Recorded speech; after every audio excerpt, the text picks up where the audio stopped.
Hello friends, मैं हूं सन्मय प्रकाश और आप देख रहे हैं यूट्यूब चैनल सरकार जॉब न्यूज़। ये 5 मई 2020 के इंपॉर्टेंट करंट अफेयर्स क्वेश्चंस हैं। इसका पीडीएफ विद नोट्स फ्री में आप डाउनलोड कर सकते हैं, वीडियो के डिस्क्रिप्शन में अवेलेबल है, या आप वीडियो खत्म होने से ठीक पहले मेरे बगल में जो लिंक आएगा डाउनलोड का, तो वहाँ से आप ले सकते हो। शुरू करते हैं और पहला क्वेश्चन है, फेसबुक के निवेश के बाद अब किस अमेरिकी कंपनी ने 5,655 करोड़ रुपए में जियो के 1.15% की खरीदारी की है, हिस्सेदारी की।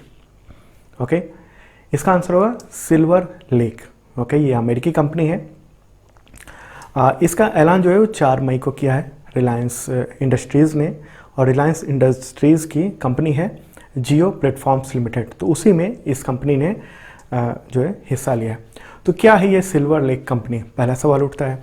देखिए, ये अमेरिका की एक निजी इक्विटी फर्म है, मतलब कि दुनिया भर की टेक कंपनियों में ये निवेश करती है, ये फाइनेंस करती है। ओके, और फ़ायदा होने पर फिर पैसा निकाल लेती है।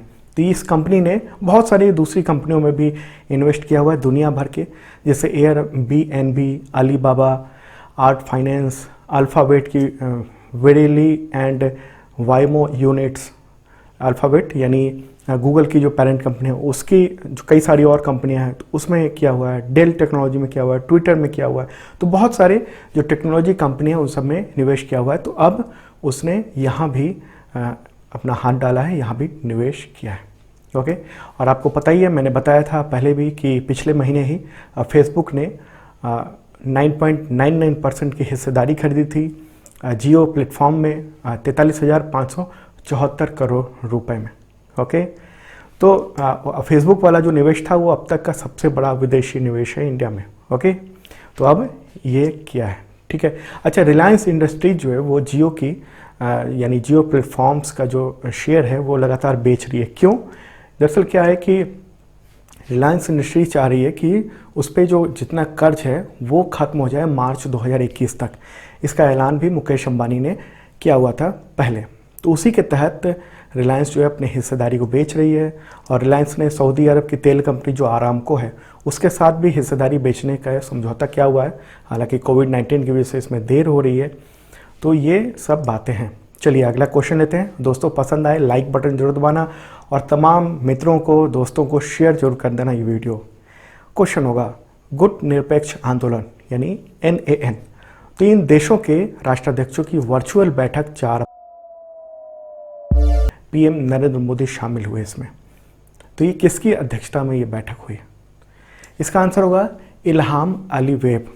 ओके, वो अजरबैजान के प्रेसिडेंट हैं, और गुट निरपेक्ष आंदोलन है ये, नॉन अलायंस मूवमेंट, उसके मौजूदा चेयरपर्सन है। ठीक है, ये कहाँ पर है? पूर्वी यूरोप और एशिया के बीच में एक कंट्री है, फोटो आप देख रहे हो। ओके, तो कोविड-19 के मद्देनज़र ये बैठक आयोजित की गई थी इल्हाम अलीवेव की पहल पर ही, और मोदी जो है वो पहली बार इसमें शामिल हुए। देखिए, आमतौर पर PM नरेंद्र मोदी जो है वो गुट निरपेक्ष आंदोलन के समिट में हिस्सा नहीं लेते हैं, और पहली बार हुआ है कि वो बैठक में शामिल हुए, और इसलिए ये इवेंट इम्पॉर्टेंट हो जाता है आपके एग्जामिनेशंस के लिए। ओके, तो बैठक में मोदी ने क्या कहा, कुछ खास बातें देख लेते हैं। देखिए, उन्होंने कहा कि आज जो मानवता और दशकों से जो सबसे गंभीर जो संकट है इस वक्त, उसमें गुट निरपेक्ष देशों की जो वैश्विक एकजुटता है वो उसके बढ़ाने की ज़रूरत है। नॉन अलायंस मूवमेंट जो है एक तरह से नैतिक आवाज़ बन रहा है, एक तरह से उन्होंने सपोर्ट किया, जो कि अब तक वो उससे मोदी दूर रहते थे। ओके, और उन्होंने कहा कि पाकिस्तान का नाम लिए बगैर ही कहा कि कुछ देश जो हैं आतंकवाद जैसा वायरस फैला रहे हैं, और ये भी उन्होंने कहा कि अभी जो मौजूदा इंटरनेशनल सिस्टम है उसकी जो सीमाएं हैं, उसका जो सिनेरियो है, वो सब आगे अब बदलने वाला है।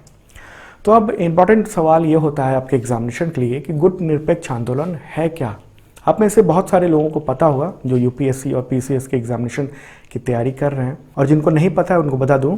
देखिए, इसकी स्थापना 1961 में हुई थी, और बहुत सारे देशों ने यह तय किया था कि विश्व के वो किसी भी पावर ब्लॉक के साथ न रहेंगे, न उसका विरोध करेंगे।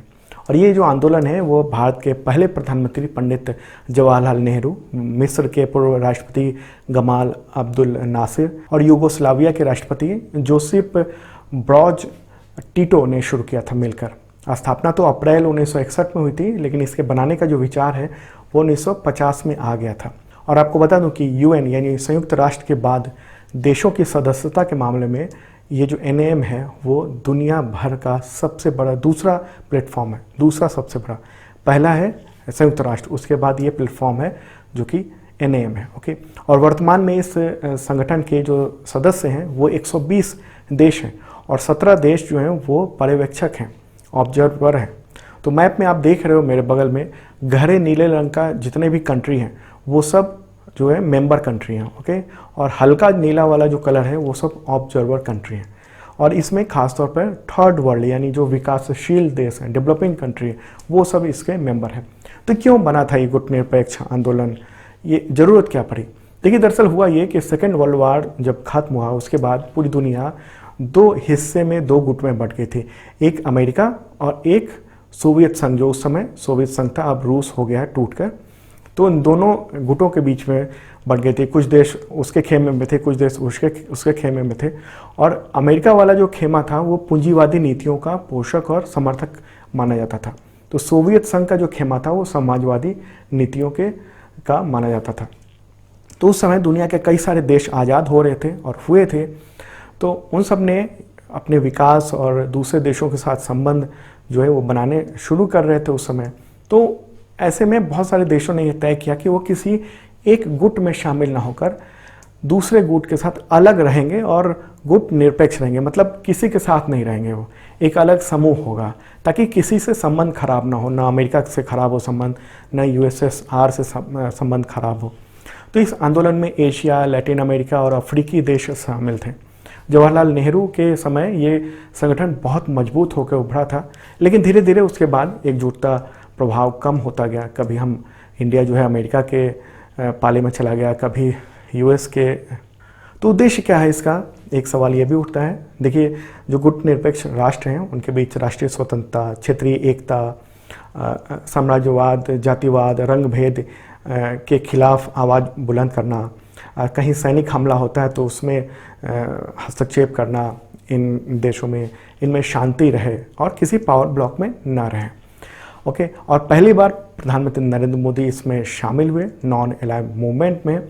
देखिए, पिछली बार राष्ट्राध्यक्षों का जो शिखर सम्मेलन हुआ था, 18वां शिखर सम्मेलन हुआ था 2019 में, 25-26 अक्टूबर को अजरबैजान के बाकू में हुआ था ये, लेकिन उसमें प्रधानमंत्री नहीं गए थे। कई देशों के राष्ट्राध्यक्ष जरूर पहुंचे थे, लेकिन इंडिया के पीएम नहीं गए थे। उस समय उपराष्ट्रपति एम वेंकैया नायडू को भेजा गया था। ओके, और हालांकि उससे पहले जो है प्रधानमंत्री लोग वो जाते रहे थे। चलिए आगे बढ़ते हैं। और ये भी इंपॉर्टेंट क्वेश्चन है, भारत के किस राज्य में अफ्रीकन स्वाइन फ्लू का पहला मामला सामने आया है? इसका आंसर होगा असम। असम में आया है और अफ्रीकन स्वाइन फ्लू है ये। असम के 306 गाँव में ये डिटेक्ट हुआ है और 2500 से अधिक सुअर यानी स्वाइन जो है वो मारे जा चुके हैं। देखिए, चीन में ये सबसे पहले प्रकोप आया था, ये बीमारी आई थी और उसकी वजह से वहाँ पर 40% जो सुअर हैं उसका सफाया हो चुका है। तो असम के पशुपालन और पशु चिकित्सा मंत्री हैं अतुल बोरा, तो उन्होंने इसकी पुष्टि की है कि अफ्रीकन स्वाइन फ्लू है और उसकी वजह से ये दिक्कत हो रही है। तो क्या है ये अफ्रीकन स्वाइन फ्लू? देखिए, ये मनुष्यों पर असर नहीं करता है, जैसे कोविड-19 ने मनुष्यों पर, आम लोगों पर बहुत गहरा असर किया हुआ है। तो ये जो है वो मनुष्यों पर असर नहीं करता है। कोरोना से कोई संबंध नहीं है, क्लियर कर दूं आपको, इंसान पे कोई असर नहीं होता है। और ये जो वायरस है वो इंसानों के जरिए भी फैलता है, हालांकि इंसान को कोई नुकसान नहीं होता है। स्वाइन के यानी सुअर के टच में अगर आते हैं और उसको वो इन्फेक्शन है तो आपको भी होगा, लेकिन वो इफेक्ट आपको नहीं करेगा। लेकिन आप अगर किसी दूसरे सुअर के करीब जाते हैं तो उसको इन्फेक्शन हो सकता है। तो ये भारत में कैसे फैला अफ्रीकन स्वाइन फ्लू?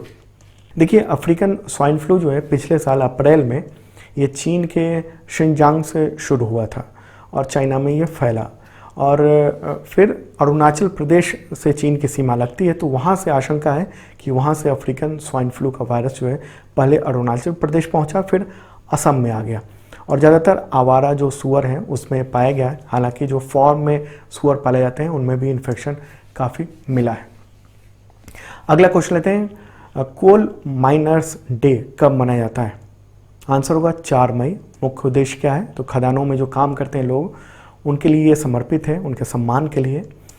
अगला क्वेश्चन लेते हैं। उससे पहले आपको बता दूं कि 2020 का जनवरी से अप्रैल तक का करंट अफेयर्स अवेलेबल हो गया है, हिंदी में है और डिटेल नोट्स के साथ है। बहुत ही इंपॉर्टेंट है और तमाम लोगों ने लिया है, हजारों लोगों ने लिया है, तो अभी देख सकते हो, ले सकते हो।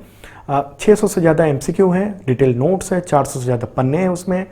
और जिन लोगों ने जनवरी फरवरी का 2020 का करंट अफेयर्स लिया हुआ है वो फ्री में ले सकते हैं, डिस्क्रिप्शन चेक कर लेना। और 2019 का भी करंट अफेयर्स है, हिंदी और इंग्लिश दोनों लैंग्वेज में, वो भी देख सकते हो डिस्क्रिप्शन में। अगला क्वेश्चन लेते हैं। अंतर्राष्ट्रीय अग्निशमन दिवस यानी इंटरनेशनल फायर फाइटर्स डे कब मनाया जाता है? आंसर होगा 4 मई, और इस दिन को 1999 से लगातार मनाया जा रहा है, जो फायर फाइटर्स हैं उनके बलिदान को सम्मान देने के लिए। अगला क्वेश्चन लेते हैं। किस राज्य ने महात्मा ज्योतिबा फुले जन आरोग्य योजना यानी MJP का विस्तार करके सभी नागरिकों के लिए मुफ्त इलाज का इंश्योरेंस कर दिया है? इसका आंसर होगा महाराष्ट्र। ठीक है, महाराष्ट्र के हेल्थ मिनिस्टर हैं राजेश टोपे, तो उन्होंने ही 2 मई को ये ऐलान किया है।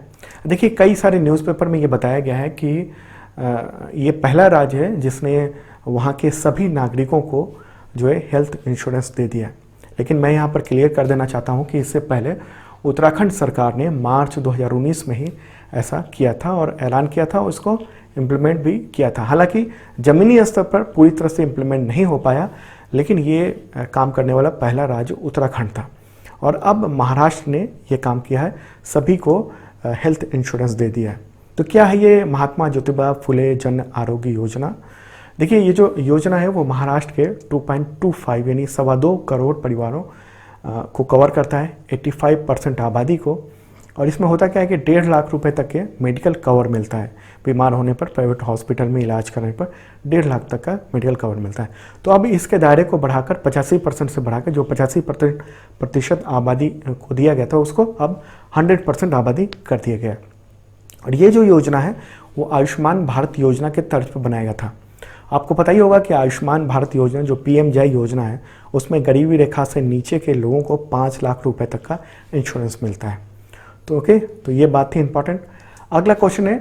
कोविड-19 की वजह से लॉकडाउन में लोगों को आशावादी बनाए रखने के लिए एक सॉन्ग जारी हुआ है, हम हार नहीं मानेंगे। तो इसके संगीतकार कौन है? देखिए, इस तरह के क्वेश्चन भी हमने देखे हैं कि एग्जामिनेशन में आए हैं, खासतौर पर रेलवे में। तो ऐसे क्वेश्चन जो है देखने को मिले थे ग्रुप D में, और ALP जो एग्ज़ाम हुआ था उसमें भी काफ़ी क्वेश्चन इस तरह के देखने को मिले थे फिल्मों से रिलेटेड। चूँकि अभी कोविड-19 है और कोई फिल्में भी नहीं आ रही हैं, कोई सॉन्ग भी बहुत ज़्यादा नहीं आ रहा है, और ये जो सॉन्ग है वो काफ़ी पॉपुलर हुआ है। आप फेसबुक पर या दूसरे सोशल मीडिया है उस पर आपने देखा होगा। तो इस क्वेश्चन का आंसर है AR रहमान, ये ध्यान में रखना आप। ओके, देखिए, मूलतः इसे HDFC ने जारी किया है और संगीतकार AR रहमान ने इसको जो संगीत दिया है, और गीतकार प्रसून जोशी ने ये गाना तैयार किया है। ओके, तो प्रसून जोशी ने ये लिखा और गाया है और धुन दिया है AR रहमान ने। हम हार नहीं मानेंगे। ओके, कोविड-19 को लेकर है, लोगों में एकजुटता और आत्मविश्वास बढ़ाने के लिए किया गया है, क्योंकि अभी निराशा बहुत ज़्यादा है कोविड-19 की वजह से। नौकरियां जा रही हैं, बहुत दिक्कत है, लोगों में भय है, बहुत सारे लोग तो डिप्रेशन में हैं, तो उनको मजबूती दिलाने के लिए ये सॉन्ग दिया गया है, इसलिए इम्पॉर्टेंट है। अगला क्वेश्चन लेते हैं। RV स्मिथ का 2 मई 2020 को निधन हो गया, तो इनमें से क्या थे? इसका आंसर होगा पत्रकार, लेखक, इतिहासकार। 83 ईयर के थे, पॉपुलर व्यक्ति थे, 11 पुस्तकें लिखी थी और अनगिनत आर्टिकल्स, कॉलम्स लिखे थे उन्होंने। अब पूरा नाम था उनका रोनाल्ड विवियन स्मिथ। ओके, और किडनी फेल होने और सांस संबंधित बीमारी की वजह से उनका निधन हुआ है। आगरा में जन्म हुआ था और बहुत सारी किताब है, जैसे Delhi unknown tales of a city, Delhi that no one knows, इसके अलावा और भी किताबें थी। हिस्ट्री के बारे में भी उनकी किताब थी। अगला क्वेश्चन है। प्रसिद्ध कवि KS निसार अहमद का निधन हुआ है 3 मई 2020 को। तो किस भाषा के कवि थे, किस भाषा में लिखते थे, पॉपुलर थे? आंसर होगा कन्नड़। ओके, 84 ईयर की उम्र में उनका निधन हुआ और वो कैंसर से पीड़ित थे, जूझ रहे थे। 2008 में उनको पद्मश्री अवार्ड भी मिला था। इसके अलावा भी कई सारे अवार्ड उनको कर्नाटक से रिलेटेड मिल चुके हैं, जैसे पंपा अवार्ड, वहाँ का जो कर्नाटक का सर्वोच्च साहित्य अवार्ड होता है वो मिल चुका था। आखिरी क्वेश्चन लेते हैं, दिल्ली सरकार ने शराब पर कितना प्रतिशत अतिरिक्त टैक्स लगाया है?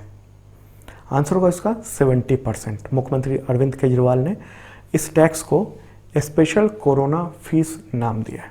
चलिए दोस्तों, ये था इंपॉर्टेंट करंट अफेयर्स। एक और इन्फॉर्मेशन है, कश्मीर के 3 पत्रकारों को पुलित्जर पुरस्कार मिला है, इसके बारे में मैं कल बताऊंगा। और दोस्तों कैसा लगा जरूर बताना करंट अफेयर्स। और इसका PDF अवेलेबल हो गया है मेरे बगल में, क्लिक कीजिए डाउनलोड लिंक पर और ले लीजिए PDF। वैसे डिस्क्रिप्शन में मैंने PDF दिया हुआ है, वहाँ से भी आप ले सकते हो। और हाँ, जिन लोगों ने सब्सक्राइब नहीं किया ज़रूर करना, साथ में बेल आइकन दबाना मत भूलना। कल मॉर्निंग को मिलेंगे।